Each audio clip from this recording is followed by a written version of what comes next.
வணக்கம் நண்பர்களே, இது உங்கள் V.Palanichamy.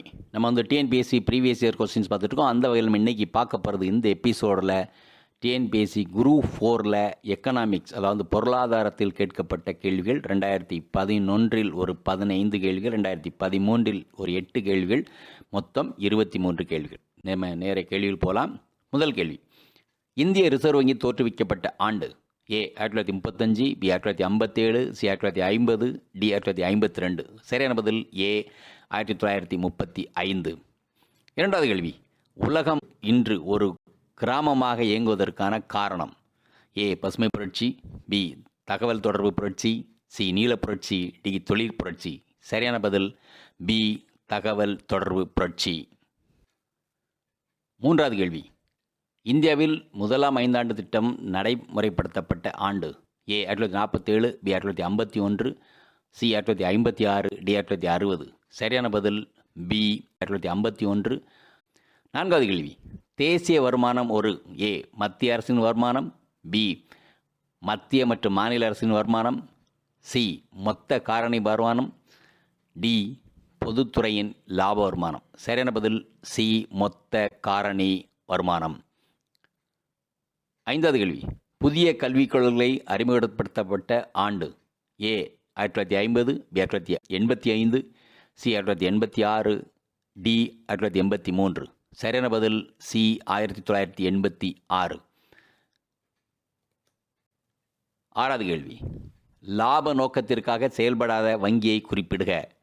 ஏ ஆந்திரா வங்கி, பி இந்திய ரிசர்வ் வங்கி, சி இந்தியன் ஓவர்சீஸ் வங்கி, டி கனரா வங்கி. சரியான பதில் பி இந்திய ரிசர்வ் வங்கி. ஏழாவது கேள்வி, 2011 மக்கள் தொகை கணக்கெடுப்பு நாட்டில் டேஷாவது மக்கள் தொகை கணக்கெடுப்பு ஆகும்? ஏ 11, பி 12, சி 13, டி 15. சரியான பதில் டி 15. எட்டாவது கேள்வி, கீழ்காணும் வரிகளில் எது நேர்முக வரி அல்ல என்பதை குறிப்பிடுக.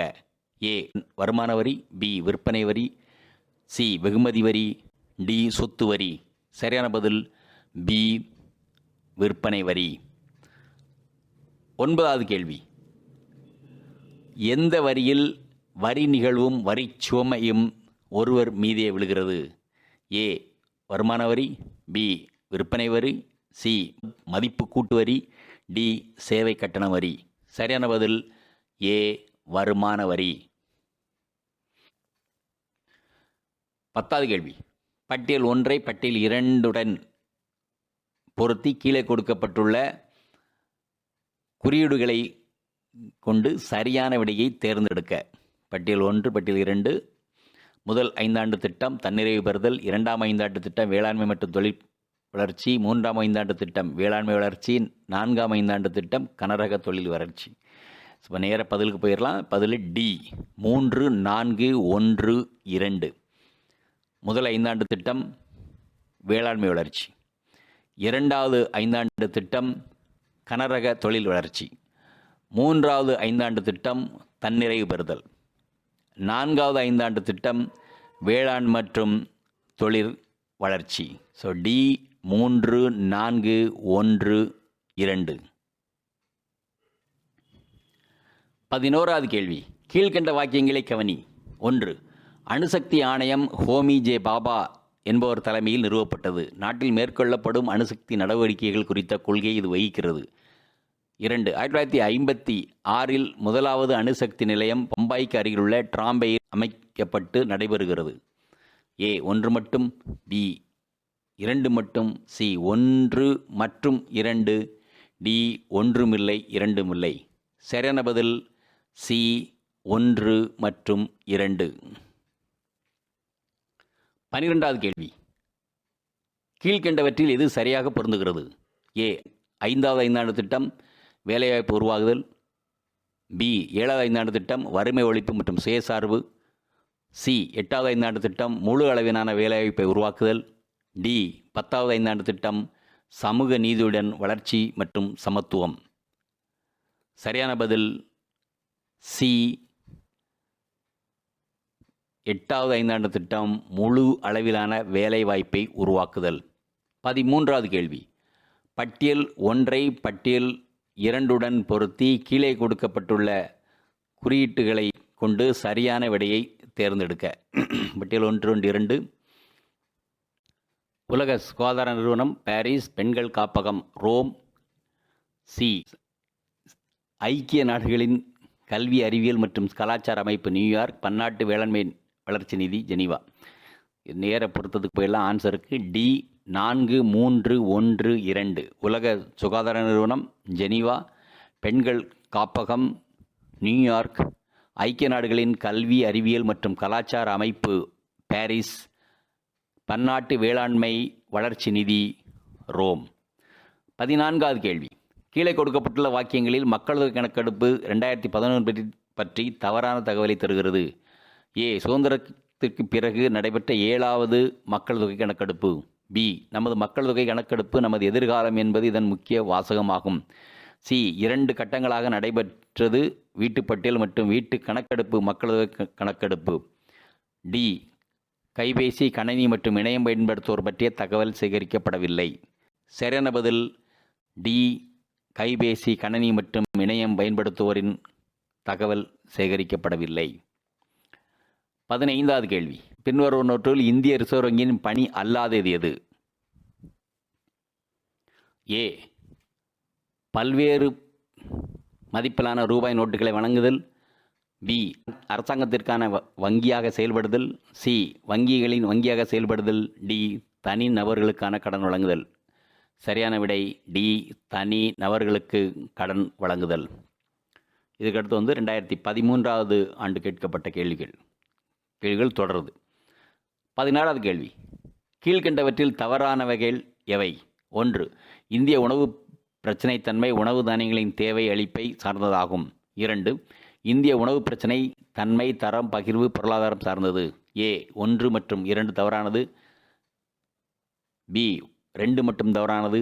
சி, 1 மற்றும் 2ம் சரி. டி, 1 தவறானது. சரியான பதில் சி, 1 மற்றும் 2 சரி. 17வது கேள்வி. கீழ்கண்ட வாக்கியங்களை கவனி. கூற்று. 3ஆம் ஐந்தாண்டு திட்டம் நிறைவேற்றப்பட்ட பிறகு திட்ட விடுமுறை காலம் பின்பற்றப்பட்டது.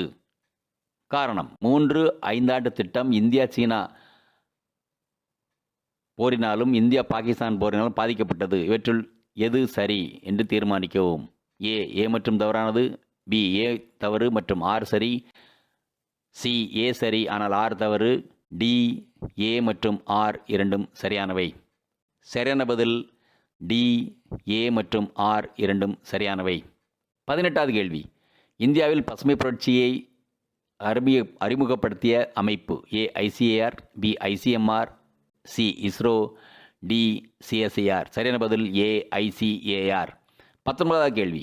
5ஆண்டு திட்டத்தை வகுப்பது. ஏ, தேசிய வளர்ச்சிக் குழு. பி, பிரதம அமைச்சரின் அலுவலகம். சி, ஐக்கிய நாட்டு சபை. டி, திட்டக்குழு. சரியான பதில் டி, திட்டக்குழு. 20வது கேள்வி. பொறுத்துக. ஜவஹர் கிராம வேலைவாய்ப்பு திட்டம் 2008, நாட்டு சமூக உதவி திட்டம் 1993, வேலைவாய்ப்பு உறுதி திட்டம் 1990, பிரதமரின் வேலைவாய்ப்பு திட்டம் 1995. சரியான பதில் சி, 3, 4, 2, 1. ஜவஹர் கிராம வேலைவாய்ப்பு திட்டம் 1990, நாட்டு சமூக உதவி திட்டம் 1995, வேலைவாய்ப்பு உறுதி திட்டம் 1993, பிரதமரின் வேலைவாய்ப்பு திட்டம் 2008. So C, 3, 4, 2, 1. 21வது கேள்வி. அந்நிய வெளியீட்டு இந்தியாவின் நவரத்ன நிறுவனங்கள். A, BHEL. B, BPCL. C, IOL. D, IPCL. சரியான பதில் டி, ஐபிசிஎல். 22வது கேள்வி. நுகர்வோரியலின் தந்தை எனப்படுவர் யார்? ஏ, இந்திய நிதியமைச்சர். B, reserve bank of India. C, இந்திய பிரதமர். டி, பன்னாட்டு நிதி நிறுவனம். சரியான பதில் டி, பன்னாட்டு நிதி நிறுவனம். 23வது கேள்வி. இந்தியாவின் பணக்கொள்கையை வடிவமைப்பது யார்? ஏ, இந்திய நிதியமைச்சர். B, reserve bank of India. C, பிரதமர். டி, பன்னாட்டு நிதி நிறுவனம். சரியான பதில் B, reserve bank of India. நன்றி. நம்ம இன்னொரு கேள்வியில் மீண்டும் சந்திப்போம். நன்றி. இந்த வீடியோ உங்களுக்கு பிடிச்சிருந்தா லைக் பண்ணுங்க, ஷேர் பண்ணுங்க, சப்ஸ்கிரைப் பண்ணுங்க, கமெண்ட் பண்ணுங்க, பெல் ஐக்கன் பிரஸ் பண்ண மறந்து போயிடாதீங்க. அப்பதான் நாங்க போஸ்ட் பண்ற வீடியோவோட நோட்டிபிகேஷன் உங்களுக்கு வரும்.